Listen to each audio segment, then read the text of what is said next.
there's one thing that people don't realize, and I know the people upstairs don't realize it, but it's so true.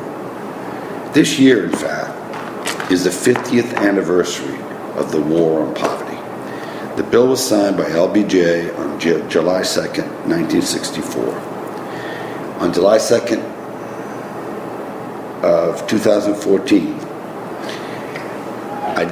we researched to see how many people were in poverty 50 years ago on July 2nd and how many people are in poverty, dire poverty, today. In 1964, there was 30 million people in poverty. This year, 46,300,000 people are in dire poverty in the United States of America. So that tells me we haven't got the formula. And the reason we haven't got the formula is because we have done the same thing for 50 years. And I've done it myself. I've tried to buy my way out of poverty.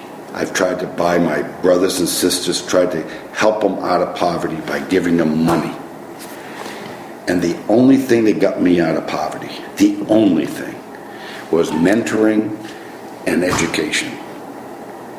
Without the mentoring and the education, if you're going to give somebody money, help them spend it correctly. Help them get an education.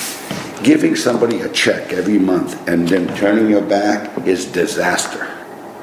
And every time I give them money, they ask for more. I'll give you a little story. I have a brother. Calls me up in February. Paul, they turned off my gas.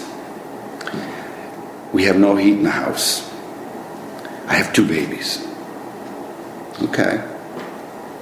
How much do you owe? This is in the 70s. I owe $324. I said, fine. It was on Friday. I said, I'll expedite a check to you. Go in on Monday and pay it. You'll be fine. But remember this. In the winter, it's illegal for any utility to turn off your gas, your heat, or your electricity. So next time, all you got to do is go to City Hall. So what's he do Monday morning?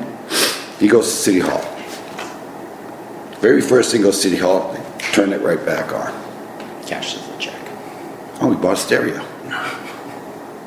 That's what I'm talking about. In generational poverty, there is a mindset that everybody wants to get what everybody else has as quick as possible, but they don't do it over time. They don't do it through planning. They don't do it through understanding that they can afford it. And so what they do is the minute they get a few bucks, they go buy a smartphone, or they go buy something of status. And that stereo was an item of status for him. He was very, very proud of it, which actually made I was pulling my hair out of my head. But incidentally, he's never paid it back.